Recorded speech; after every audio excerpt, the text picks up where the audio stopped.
Nous sommes au lycée de Léona, une commune située à 22 km de la ville de Louga. Donc nous avons une solution aqueuse. En classe, nous avons une contrainte de temps, mais une fois à la maison, en consultant maintenant les tablettes, le temps dépendra de moi.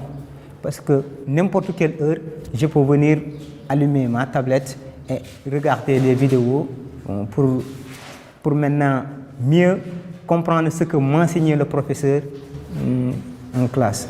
Qui est-ce qui peut me rappeler la définition d'une solution aqueuse? Il y a des expériences qu'on faisait théoriquement, mais avec l'utilisation de ces tablettes-là, on peut faire une simulation pour que les élèves puissent visualiser de manière pratique comment on fait certaines expériences. Et là, c'est vraiment extraordinaire, parce que la science, elle est expérimentale. On fait des cours théoriques, mais ce que les élèves voient vaut 1000 fois ce que le professeur peut dire de manière théorique. D'où l'importance de l'utilisation de ces tablettes, que ce soit par les élèves, mais également que ce soit par nous, les professeurs.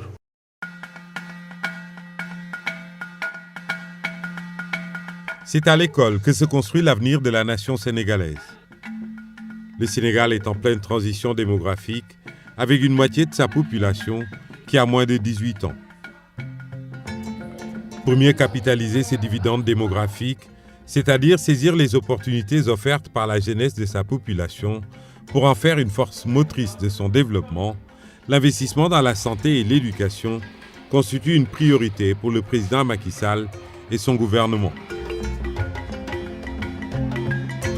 Avec l'importance sans cesse croissante des effectifs scolaires, les pouvoirs publics se sont engagés dans le renforcement de la carte scolaire et son élargissement pour un meilleur maillage du territoire en infrastructures scolaires, assurant l'accès universel à des services éducatifs de proximité et de qualité pour chaque Sénégalais. Entre 2012 et 2016, un programme d'infrastructures scolaires d'un coût de 132,5 milliards de francs CFA a été mis en œuvre dans toutes les régions du pays pour corriger les disparités et élargir la carte scolaire. Ainsi, des contrats d'amélioration de la qualité au niveau des écoles et des plans d'action qualité au niveau des inspections sont mis en place pour une gestion axée sur les résultats. Pour supprimer les abris provisoires, servant de classe à des milliers d'écoliers, près de 25 milliards de francs CFA ont été mobilisés entre 2012 et 2016. De 18% en 2011, la proportion d'abris provisoires est ramenée en 2016 à 9%, grâce notamment aux investissements effectués dans les projets de construction. L'objectif poursuivi de zéro abri provisoire paraît donc réaliste, d'autant plus que le gouvernement a prévu de mobiliser 65 milliards de francs CFA pour rayer les abris provisoires de la carte scolaire. Ce commencement abri provisoire lañ nekkoon parce que ay bâtiments yoo xamante ne commune bi moo ñu ko aaloon ñu nekkoon foofu dajale fa xale ñuy jàng. ndax dëgg yàlla temps bu ñu ko tabaxee ak léegi gis nañ si ndax dëgg yàlla sécurité bu doy boole encore si wàllu njàng bi tamit ba nga xamante ne sax fu mu nekk nii si wàllu résultat yi si wàllu examen ak yëpp boo seet au niveau départemental si examen bi passé on était deuxième.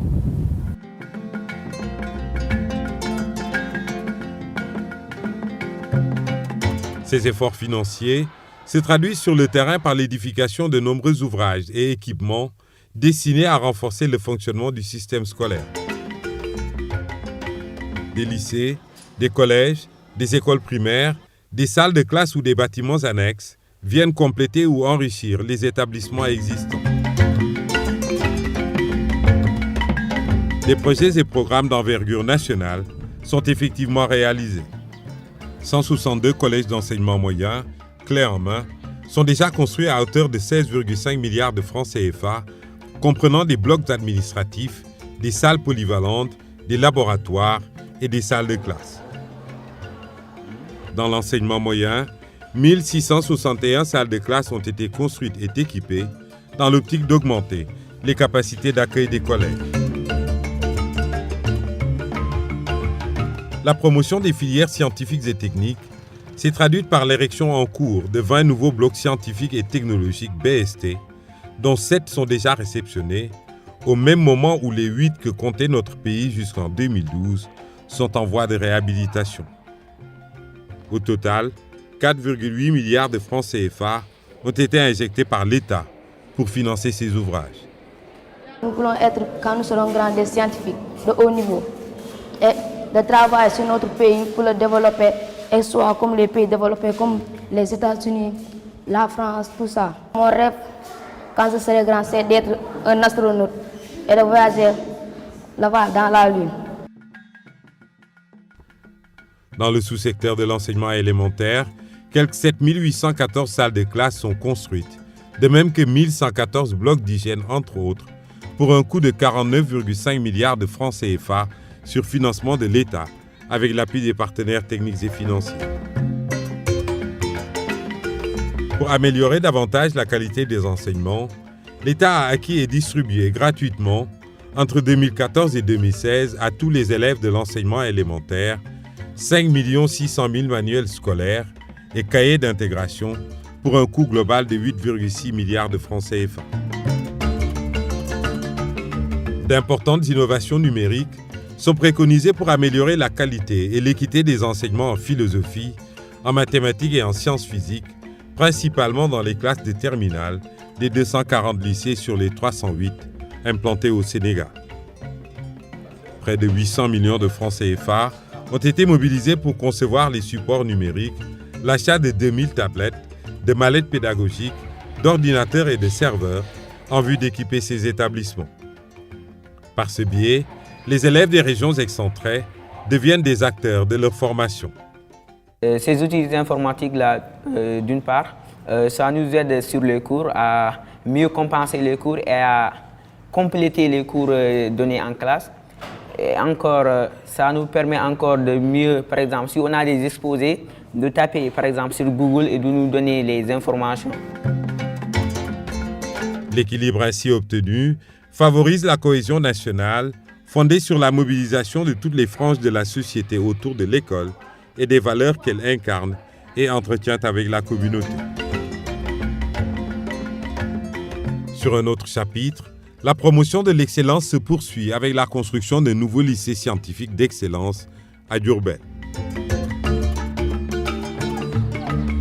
Parallèlement à tous ces investissements, l'État accorde une attention particulière aux daara, comme ici à Koki, où de grands dortoirs ont été édifiés pour héberger les milliers de jeunes fréquentant cette institution.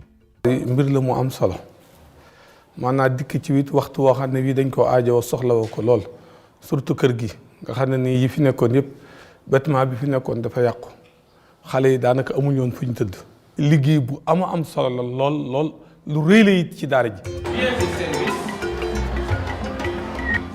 18 395 nouveaux enseignants ont été engagés avec un relèvement sensible du niveau de recrutement. Et dans le souci d'améliorer et de renforcer les compétences de ces derniers, l'État construit actuellement des centres régionaux de formation des personnels de l'éducation dans 6 régions du pays.